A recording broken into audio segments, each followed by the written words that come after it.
Hello students, welcome to सर्जेट। मेरा नाम है मोहित पंत। हम आरआरबी जेई सीबीटी 2 की लेक्चर सीरीज कर रहे थे और हम बेसिक इलेक्ट्रिकल के क्वेश्चन की चीज की प्रैक्टिस कर रहे थे जो कि बहुत इंपॉर्टेंट है और ये बहुत इंपॉर्टेंट क्वेश्चन है जो एग्जाम्स में आए हुए हैं। ठीक है, तो शुरू करते हैं इनकी प्रैक्टिस। तो जो पहला क्वेश्चन है वो क्या है कि inside a conducting sphere dash remains constant. एक कंडक्टिंग स्फीयर है मेरे पास। ठीक है, कंडक्टिंग स्फीयर में हम जब चार्ज डालते हैं तो सारा चार्ज उसके सरफेस में जमा हो जाता है। सारा चार्ज उसके कहां जमा हो जाता है? सरफेस पे। उसके अंदर इनसाइड कोई भी चार्ज नहीं रहता। At centre there is no charge. Centre पे इसके कोई भी चार्ज नहीं होता, सारा चार्ज कहां पर जाता है? सरफेस पे। तो इस कारण क्या हो जाता है, जो उसके सेंटर पे इलेक्ट्रिक फील्ड होता है वो जीरो हो जाता है।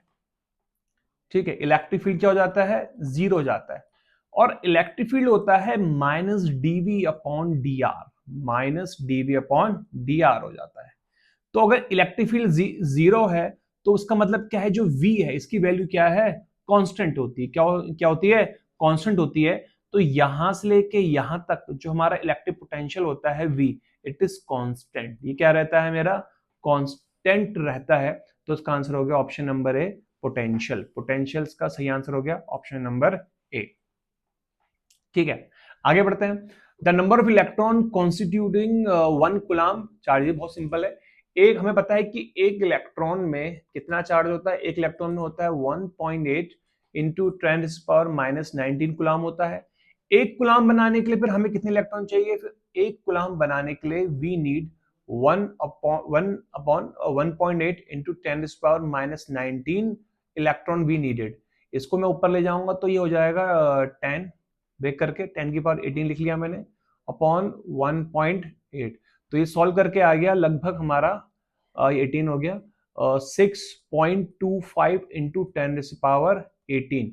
बट आंसर यहाँ पे 19 भी दिया है तो ये हो जाएगा 0.625 इंटू 10⁻19। तो ऑप्शन नंबर कौन सा है? ऑप्शन नंबर सी है यहाँ पे। ठीक है, तो एक गुलाम बनाने के लिए हमें इतने इलेक्ट्रॉन चाहिए। अगर 2 गुलाम बोलेगा तो आप क्या करना है? इसका डबल कर देना है, इंटू 2 कर दोगे। इसी चीज को आप डबल करके लिख दोगे। एग्जाम में रेजोल्यूशन आया 3 गुलाम के लिए पूछा तो आप इसको 3 करके लिख दोगे। आगे बढ़ते हैं। The permittivity of a vacuum is. ठीक है, परमिटिविटी वैक्यूम की हम डिनोट करते हैं उसको एप्सिलॉन नॉट से। इसकी वैल्यू होती है 8.854 इंटू 10⁻⁻12 फेरेड पर मीटर। ऑप्शन नंबर मेरा बी क्या है? इसका राइट है। परमिटिविटी बेसिकली क्या दिखाती है?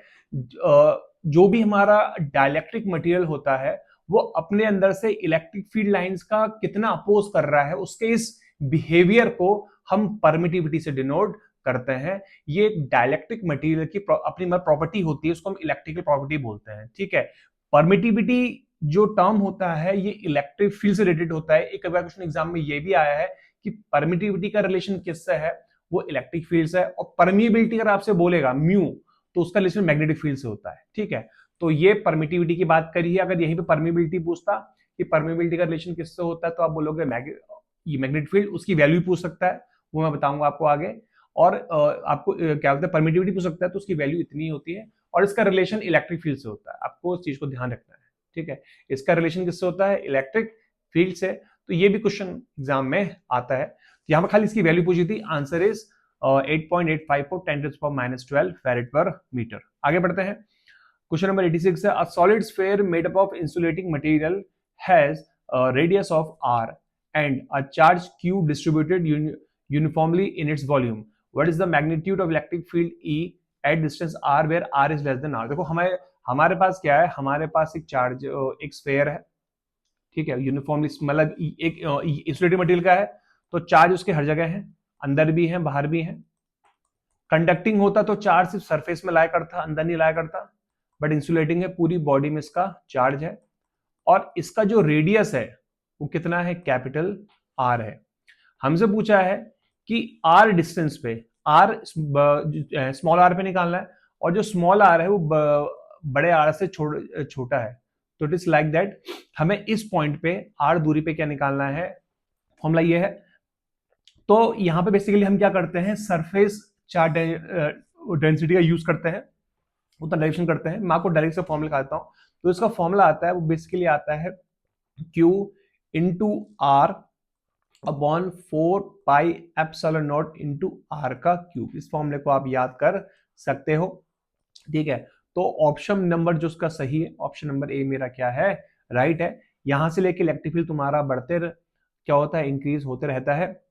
तो अगर हम सरफेस के अंदर निकालेंगे तो ये डायरेक्टली प्रोपोर्शनल आर के आता है। सरफेस के अंदर क्या होता है, ये डायरेक्टली प्रोपोर्शनल आर के आता है।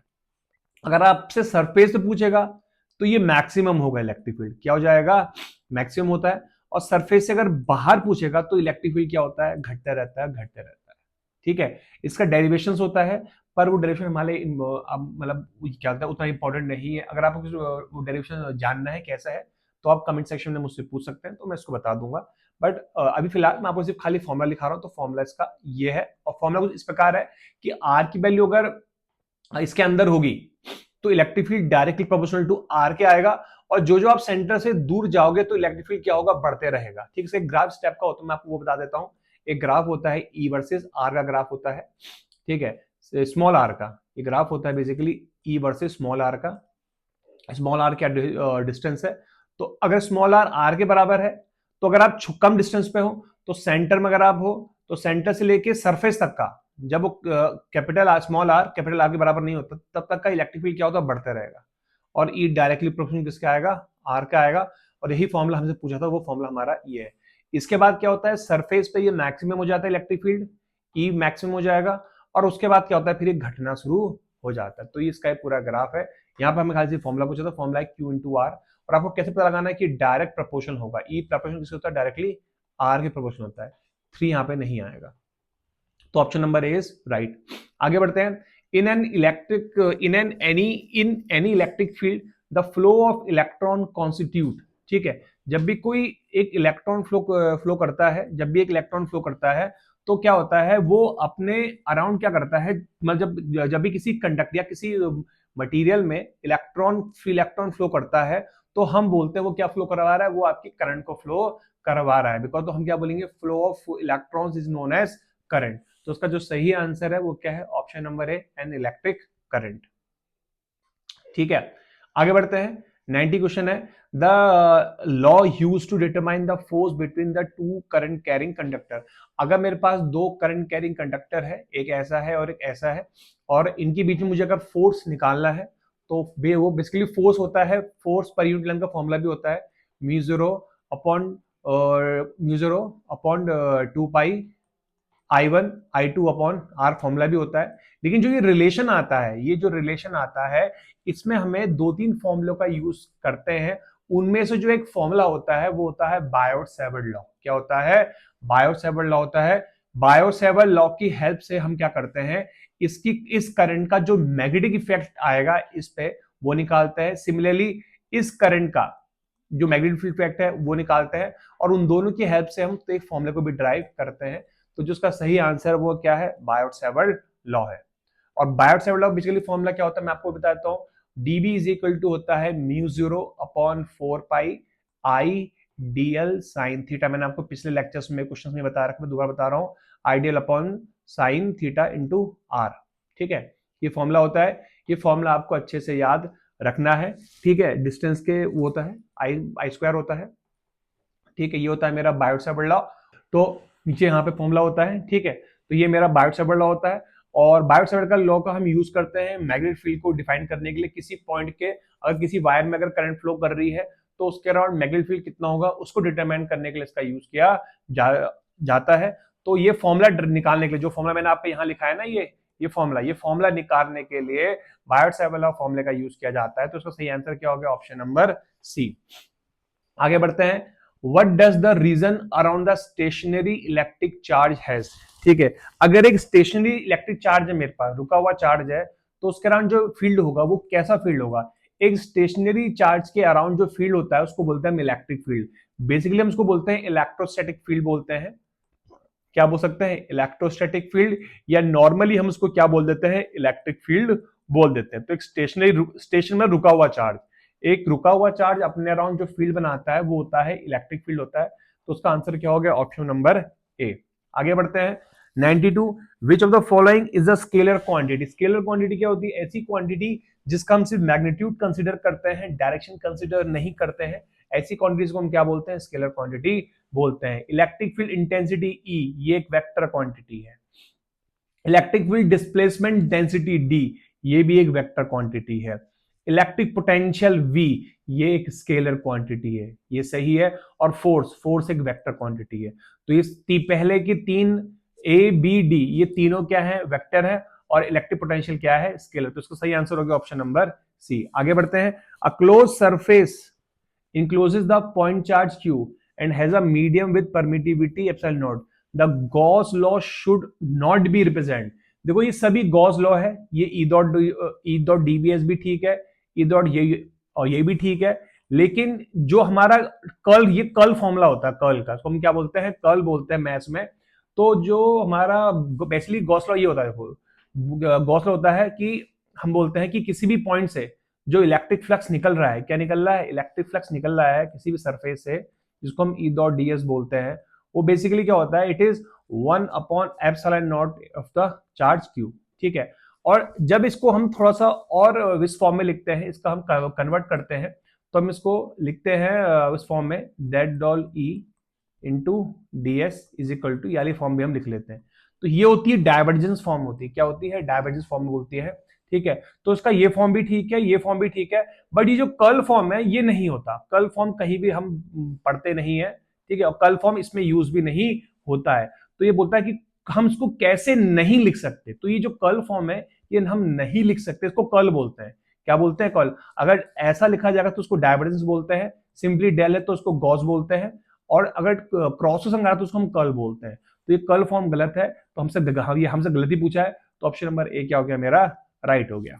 आगे बढ़ते हैं, question number 94, the electric field intensity inside a charge spherical conductor. बहुत इजी क्वेश्चन है, देखो अभी आपको थोड़ा पहले मैंने क्वेश्चन भी करवाया था पोटेंशियल वाला, कि कितना कितना होता है, एक चार्ज कंडक्टर के अंदर इलेक्ट्रिक फील्ड इनसाइड कितना होता है, 0 होता है, और इलेक्ट्रिक पोटेंशियल क्या होता है, कांस्टेंट होता है। मैंने आपको समझाया था, आंसर वही है। यहाँ इलेक्ट्रिक फील्ड पूछा गया है, तो उसका आंसर क्या हो जाएगा, 0। अगर मुझसे पूछता कि इलेक्ट्रिक पोटेंशियल कितना होता है, तो मैं क्या बोलूंगा, कांस्टेंट बोलूंगा। तो बहुत रिपीटेड क्वेश्चन है, एग्जाम में बहुत बार आता है। आगे बढ़ते हैं, 95 क्वेश्चन है, the potential of a point charge at a distance r is given by. ठीक है, तो मेरे पास एक चार्ज है कैपिटल क्यू, ठीक है, और मुझे आर दूरी पे यहां पे पोटेंशियल निकालना है इस पॉइंट पे। तो जो पोटेंशियल होगा, पोटेंशियल का फॉर्मूला होता है V is equal to q upon 4 pi epsilon naught into r. कितना जाएगा, V equals to q upon 4 pi epsilon naught into r होता है।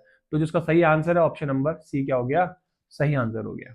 ठीक है, आगे बढ़ते हैं 96, an electric current can be classified as conduction current, displacement current, convection current, दी तीनों। इसका सही आंसर है ये तीनों। जो इलेक्ट्रिक करंट होती है वो कंडक्शन की वजह से भी फ्लो कर सकती है, कन्वेक्शन की वजह से भी फ्लो कर सकती है, और डिस्प्लेसमेंट की वजह से भी फ्लो कर सकती है। तो तीनों सही आंसर है, ऑप्शन नंबर डी मेरा क्या है, इसका राइट आंसर है। आगे बढ़ते हैं, क्वेश्चन नंबर 97 है, if a voltage changes instantly the current through a resistor connected cross it change sometime, change instantly वगैरह। देखो रेजिस्टेंस एक ऐसा एलिमेंट है कि जिसमें जो करंट होगी और वोल्टेज होंगी, इनका नेचर सेम रहता है। क्या रहता है, सेम, जिसको हम बोलते हैं V equal to IR, same nature होता है। मतलब जैसा नेचर V का होगा वैसा ही नेचर आपका I का होगा। They both have same nature.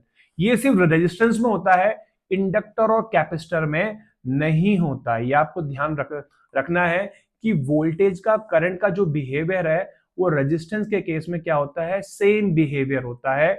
Same behaviour का मतलब है जैसा ग्राफ, जैसा नेचर आपको V का देखने को मिलेगा वैसा ही आपका करंट को भी देखने को मिलेगा। अब वोल्टेज चेंजेस इंस्टेंटली, वोल्टेज क्या हो रही है, इंस्टेंटली चेंज हो रही है, झट से चेंज हो रही है, मतलब एकदम चेंज हो रही है, तो करंट भी क्या होगी, इंस्टेंटली चेंज होगी रजिस्टर में। अगर कैपेसिटर होगा या इंडक्टर होगा तो ऐसा नहीं होगा, वहां पे ये चेंज नहीं होगी। वहां जो नेचर V का होता है वो नेचर कभी I का नहीं होता है। ठीक है, तो ये थोड़ा सा अंतर है, इसको आपको ध्यान रखना है। आर में इसका आंसर, सही आंसर क्या होगा, चेंज इंस्टेंटली। कैसे बचाना है कि रेजिस्टेंस में क्या होगा, जैसा बिहेवियर वोल्टेज का होगा वैसा ही बिहेवियर करंट का होगा, या वाइस वर्सा मैं ये बोल सकता हूं जो बिहेवियर करंट का होगा वही वैसा ही बिहेवियर वोल्टेज का भी आपको देखने को मिलेगा। तो इसका आंसर क्या है, change instantly. Option number C is right. आगे बढ़ते हैं question number 98। The pocket is trapped inside a dielectric of relative permittivity 5 for a given applied voltage across the dielectric.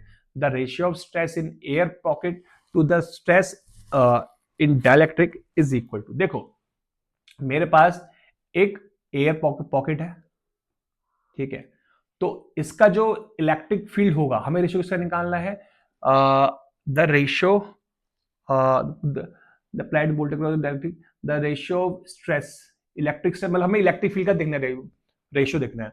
तो जब एयर है, जब मेरी क्या है एयर, तो एयर के लिए जो इलेक्ट्रिक फील्ड होता है, एयर के लिए एप्सिलॉन आर कितना होता है, 1 होता है। क्या होता है, 1। इसको बोलते हैं डाइलेक्ट्रिक कांस्टेंट भी बोल सकते हैं और परमिटिविटी भी बोलते हैं एप्सिलॉन आर को, ठीक है। तो एयर के लिए क्या होती है, 1 होती है। तो एयर के लिए जो इलेक्ट्रिक फील्ड होगी वो होगी Q upon 4 pi epsilon naught into r का स्क्वायर, ठीक है। अगर यही चीज मेरा क्या बोलते हैं डाइलेक्ट्रिक आ जाए, क्या आ जाए यहाँ पे, डाइलेक्ट्रिक आ जाए, तो डाइलेक्ट्रिक का मुझे एप्सिलॉन आर दिया है, मतलब मुझे परमिटिविटी दी है, और कितनी दी है, इट इज गिवन 5, ये मुझे 5 गिवन है। तो उस केस में जो इलेक्ट्रिकल इंटेंसिटी होगी ईडी, वो कितनी होगी, Q upon 4 pi epsilon naught into epsilon r, और एप्सिलॉन आर कितना है मेरा 5, तो पहले फिलहाल मैं एप्सिलॉन आर लिख रहा हूं यहाँ पे, और इंटू आर का स्क्वायर। अच्छा, इसकी वैल्यू कितनी है, एप्सिलॉन आर की वैल्यू 5 है, तो मैं यहाँ पुट कर लेता हूँ 5 4 pi epsilon naught upon 5 into r का स्क्वायर, ठीक है। अब मुझे रेशियो निकालना है, the ratio stress in air pocket to the dielectric, हमें इन दोनों का रेशियो निकालना है, A I R upon dielectric का रेशियो निकालना है।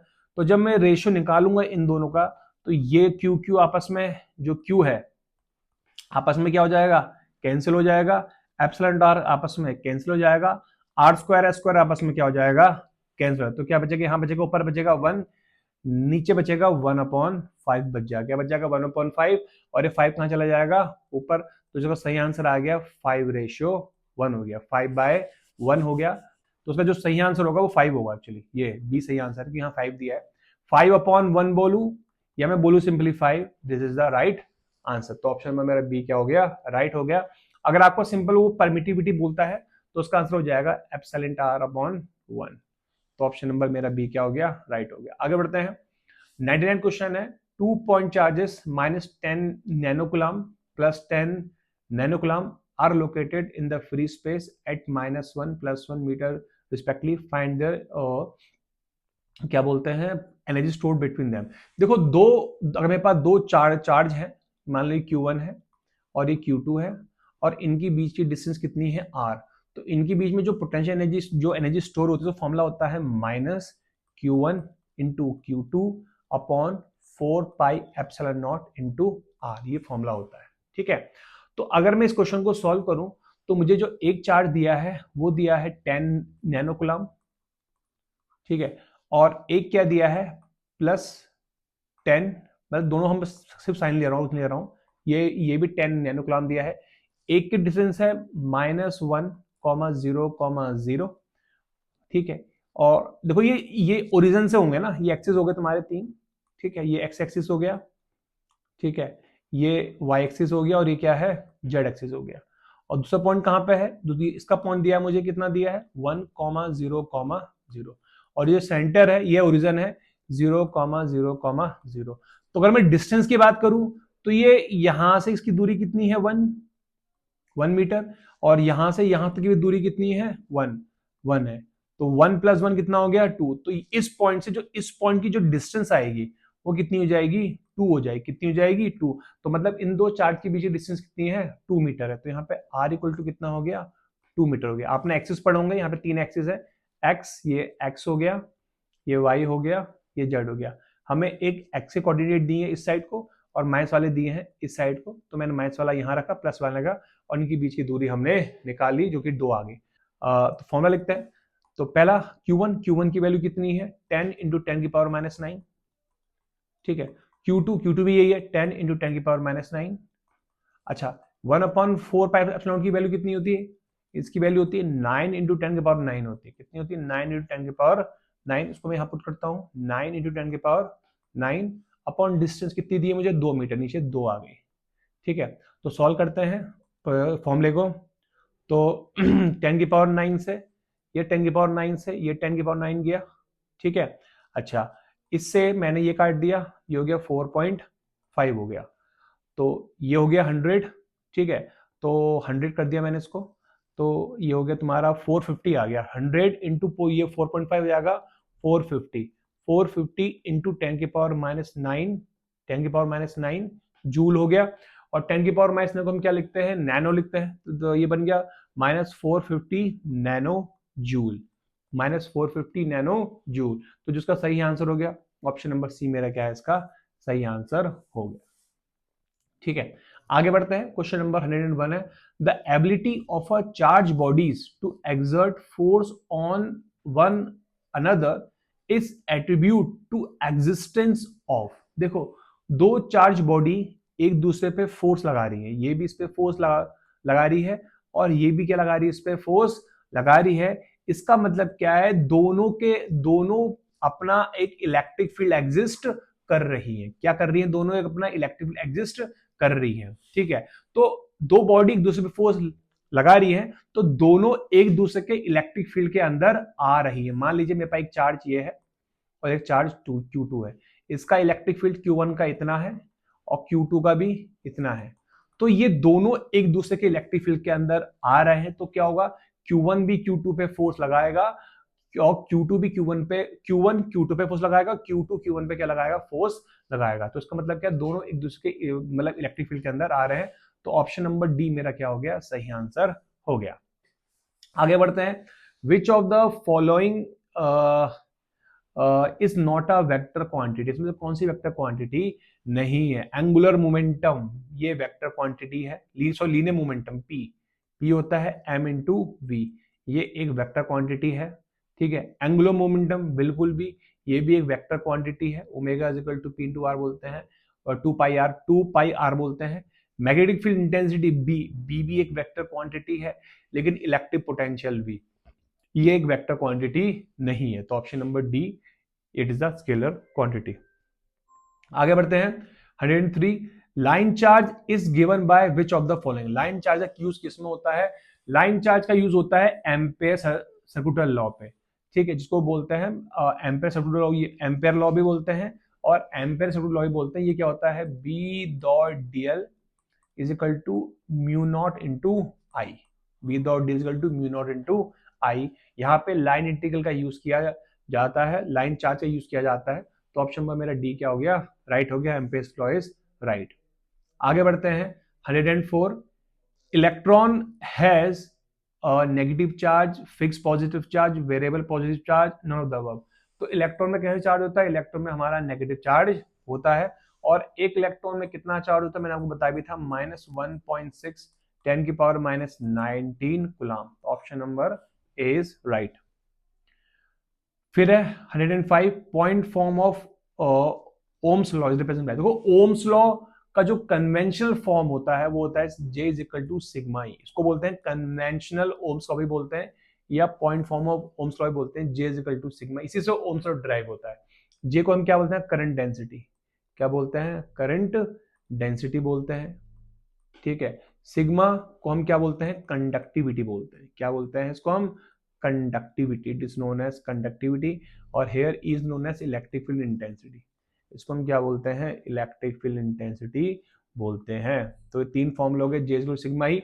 और जो हमारा ओम्स लॉ होता है V equal to I R, वो इसी से ही ड्राइव निकल के आता है, V equal to I R. तो कई बार हम इसको बोलते हैं कन्वेंशनल लॉ, मतलब ये भी एक तौर से ओम्स लॉ ही है क्योंकि इसी से ओम्स लॉ ड्राइव हुआ है। तो जो उसका सही आंसर हो गया option number B is right.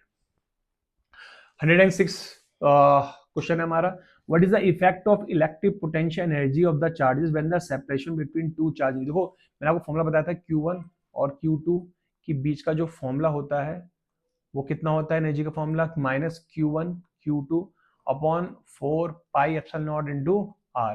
तो जो जो डिस्टेंस बढ़ेगी इनकी बीच की डिस्टेंस क्या हो जाती है, इनकी जो वैल्यू है वो कम हो जाती है, क्या हो जाती है, कम। बट क्योंकि यहाँ पर क्या होता है, माइनस साइन होता है, क्या हो जाता है, माइनस साइन होता है। तो अगर माइनस की वैल्यू क्या हो रही है, घट रही है, तो इनकी वैल्यू क्या हो रही होगी, बढ़ रही होगी। तो उसका जो सही आंसर है, एनर्जी विल गेट इंक्रीज। क्यों, क्योंकि यहाँ पे साइन क्या आ रहा है, माइनस का साइन आ रहा है। अगर माइनस की वैल्यू क्या हो रही है, अगर कम होती है, अगर -3 -2 -1 हो रही है, तो एक तौर से वैल्यू क्या हो रही है, एनर्जी हमारी बढ़ रही है। तो जो उसका सही आंसर है वो क्या है, option number A, option number A is right answer. ठीक है, आगे बढ़ते हैं। 107 क्वेश्चन है। Two charges are space apart 10 centimetre in vacuum. Two charges space apart 10 centimeter in vacuum. It is known that charges are 4 into 10 की power minus 1। मेरे पास दो charge हैं स्पेस पे, ठीक है, एक A है एक B है। दोनों की बीच की जो डिस्टेंस है वो है 10 सेंटीमीटर। कितनी है, 10 सेंटीमीटर दी है मुझे, ठीक है। It is given as 10 centimetre. जो मुझे R गिवन है वो 10 सेंटीमीटर गिवन है, ठीक है। एक चार्ज कितना है, 4 इंटू 10 की पावर माइनस 8 कुलाम, और दूसरा चार्ज कितना है, 6 इंटू 10 की पावर माइनस 5 कुलाम, ठीक है। और इनको जहां रखा गया है वहां की परमिटिविटी मेरी कितनी है, 2। हमें क्या निकालना है, फोर्स निकालना है। फोर्स का फॉर्मूला होगा C equal to Q1 Q2 upon 4 pi epsilon naught into R का स्क्वायर, इसको बोलते हैं कूलम्स लॉ। तो फॉर्मूला पुट करते हैं। Q1 Q2 कितना है, ये हो गया 4 Q1 Q2, इन दो मल्टीप्लाई करना है चार्ज को, तो 4 6 24, 10 की पावर माइनस है, 10 की पावर माइनस 5, तो 10 की पावर 13 हो जाएगा, -13। अच्छा, फिर इसकी वैल्यू है, इसकी वैल्यू कितनी होती है, 9 इंटू 10 की पावर 9 अपॉन एप्सिलॉन आर। यहाँ पे एप्सिलॉन आर भी आएगा, उसकी वैल्यू कितनी दी है मुझे, 2, यहाँ 2 आ गया। डिस्टेंस कितनी दी है मैंने, 10 सेंटीमीटर। मुझे इसको मीटर में चेंज करना पड़ेगा। मीटर में चेंज करने के लिए मैं इसको 100 से क्या कर दूंगा, डिवाइड। तो ये आ जाएगा 10 की पावर -1 आ जाएगा। तो ये हो गया 10 की पावर -1 का स्क्वायर। तो थोड़ा सॉल्व कर लेते हैं। ये हो गया 12, ठीक है, और 12 इंटू 9 ये हो जाएगा मेरा लगभग 108 हो जाएगा, 108 इंटू, थोड़ा सा सॉल्व करते हैं, 10 की पावर -13 और 10 की पावर 9 कितना हो जाएगा, 10 की पावर -4, 10 की पावर -4 हो गया, और नीचे हो गया 10 की पावर -2, ऊपर आया तो हो जाएगा 108 इंटू 10 की पावर -2, और 100 -2 मतलब 2 0 पॉइंट कम कर दो, तो 108 न्यूटन इज द आंसर। तो कौन सा क्लोज मैच कर रहा है, ऑप्शन नंबर मेरा बी क्या हो गया, राइट आंसर हो गया। 0.8 0.7 वो चल जाता था, कोई दिक्कत नहीं है। तो option number B is right. आगे बढ़ते हैं। Consider the following image. It is known that the two concentric spherical shells carrying equal and opposite uniformly distributed charge over the surface, what will be the electric field on the surface of inner shell? तो जो inner shell है उसके ऊपर electric field intensity कितनी होगी, बहुत simple है, Q is equal to Q upon electric field. what will the electric field on the surface of inner shell, Q upon 4 pi epsilon naught into R का square होगा, ठीक है। इतनी मेरी क्या होगी, इलेक्ट्रिक फील्ड इंटेंसिटी होगी, जो कि सरफेस के होगी, अंदर वाले सरफेस के ऊपर होगी। मैं अंदर वाले की बात कर रहा हूं, ऊपर वाली की बात नहीं कर रहा हूं। तो जिसका सही आंसर हो जाएगा वो होगा ऑप्शन नंबर बी। यहां इन्होंने एप्सिलॉन नॉट नहीं लिखा है, इनकी मिस्टेक है। बाकी पूरा क्वेश्चन क्या है, सही है, तो option number B is right. From misprinting हुई है, तो इसका सही आंसर ऑप्शन नंबर बी है। हमें से यहां पूछा इलेक्ट्रिक फील्ड इंटेंसिटी, कहां पूछा है, स्टॉप पे पूछा है, तो वो मैंने आपको बता दी। 1/4 पाई का फॉर्मूला, जनरल फॉर्मूला मेरा हो गया, ठीक है। आगे बढ़ते हैं। Question number 110। Electric field is defined as potential per unit distance, force per unit distance, voltage per unit current, none of this. देखो, इलेक्ट्रिक फील्ड इंटेंसिटी का फॉर्मूला बेसिकली होता है -dV/dr। इसको हम बोलते हैं पोटेंशियल ग्रेडियंट भी बोलते हैं। क्या बोलते हैं, potential gradient. Electric field intensity को कई बार क्या बोला जाता है, पोटेंशियल ग्रेडियंट भी बोला जाता है। क्या बोलते हैं, पोटेंशियल ग्रेडियंट हम इसको बोलते हैं। तो एक तौर से ये पोटेंशियल हो गया और ये डिस्टेंस होती है। तो कई बार हो सकता है हम इसको बोल सकते हैं कि पोटेंशियल पर यूनिट डिस्टेंस भी इसको हम एज अ रिप्रेजेंट कर सकते हैं, किसको, ई को। तो ऐसा लिख सकते हैं, ठीक है। ओके, वैसे ये यूनिट भी है, कई बार बोला जाती है किलो वोल्ट पर सेंटीमीटर या वोल्ट पर सेंटीमीटर, तो जो उसका आप सब बोल सकते हो। ऑप्शन नंबर मेरा ए क्या हो गया, राइट है। लेकिन जो उसकी सही डेफिनेशन क्या है, पोटेंशियल ग्रेडियंट है। आगे बढ़ते हैं। इलेक्ट्रिक फील्ड क्या है? इलेक्ट्रिक फील्ड स्केलर क्वांटिटी है, वेक्टर है, दोनों है। इलेक्ट्रिक फील्ड एक वेक्टर क्वांटिटी है। कैसी क्वांटिटी है? ई। इलेक्ट्रिक फील्ड में हम उसको इलेक्ट्रिक फील्ड इंटेंसिटी बोलते हैं। It is a vector quantity. और जो उसकी डायरेक्शन होती है वो प्लस क्यू से इलेक्ट्रिक फील्ड निकलती है और माइनस क्यू के पास जाती है। तो जो डायरेक्शन हमेशा क्या होगी, प्लस क्यू से माइनस क्यू की तरफ होती है। तो option number B is right. फिर लास्ट हमारा क्या है, बोल्ट्जमैन कांस्टेंट। बोल्ट्जमैन कांस्टेंट में से क्या होता है? बोल्ट्जमैन कांस्टेंट दिखाता है variation of voltage respect to temperature, या हम बोल सकते हैं variation of energy with the temperature. Voltage का वेरिएशन या एनर्जी का वेरिएशन टेम्परेचर के रिस्पेक्ट में कितना हो रहा है, टेम्परेचर के बढ़ने में कितनी चेंज हो रहा है, कितनी एनर्जी मिल रही है, उसको हम क्या बोलते हैं, बोल्ट्जमैन कांस्टेंट बोलते हैं। इसको डिनोट करते हैं स्मॉल के से, और जो उसकी वैल्यू होती है वो होती है 1.38 इंटू 10 की पावर -23 जूल पर केल्विन होती है। ये इसकी वैल्यू होती है बोल्ट्जमैन कांस्टेंट की। तो बहुत जगह बोल्ट्जमैन कांस्टेंट का यूज किया जाता है, ठीक है। तो इसका जो वेरिएशन होता है वो यूनिट क्या है, जूल पर केल्विन। तो टेम्परेचर के रिस्पेक्ट में इसको देखा जाता है। Option number D is right. 113 question है। अ मूविंग चार्ज प्रोड्यूसेस, एक मूविंग चार्ज क्या प्रोड्यूस करता है, electric field, magnetic field, both और नन ऑफ द अबव। तो जो उसका सही आंसर है, उसका सही आंसर है both electric as well as magnetic field. अगर एक रुका हुआ चार्ज है, एक स्टैटिक चार्ज है, क्या है, एक रुका हुआ चार्ज है, स्टैटिक चार्ज है जो मूव नहीं कर रहा है, वो केवल अपने अराउंड क्या बनाता है, इलेक्ट्रिक फील्ड ही बनाता है। क्या बनाता है, इलेक्ट्रिक फील्ड। लेकिन अगर एक चार्ज मूव कर रहा है, आगे को जा रहा है, तो वो अपने अराउंड इलेक्ट्रिक फील्ड भी बनाता है और मैग्नेटिक फील्ड भी क्रिएट करता है, साथ ही साथ दोनों फील्ड को क्रिएट करता है। तो जिसको सही आंसर ऑप्शन नंबर सी सही आंसर है। तो ओके देन, आज के लिए इतना ही। आज हमने काफी क्वेश्चन की प्रैक्टिस करी और मैंने आपको एलैबोरेट करके थोड़ी चीजों को समझाया, ठीक है। आपको अगर किसी क्वेश्चन में कोई डाउट होगा या आपको किसी फॉर्मूले में कोई डाउट है तो मुझसे आप कमेंट सेक्शन में पूछ सकते हैं। आपको मैंने डेरिवेशंस नहीं करवाए बिकॉज वो इंपॉर्टेंट नहीं है, मैंने आपको डायरेक्टली फॉर्मूले बता दिए। बट इनकेस किसी को दिक्कत है कि सर कैसे आया, तो मैं आपको, अगर आप कमेंट ये करेंगे तो मैं नेक्स्ट वीडियो में उसको बता दूंगा, ठीक है। अगर आप पे अपने भी कोई डाउट्स हैं तो मुझसे आप कमेंट सेक्शन में जाके पूछ सकते हैं, ठीक है। तो ओके देन, आज के लिए इतना ही। आपको वीडियो पसंद आई, please like it, share it and subscribe the channel. Thank you.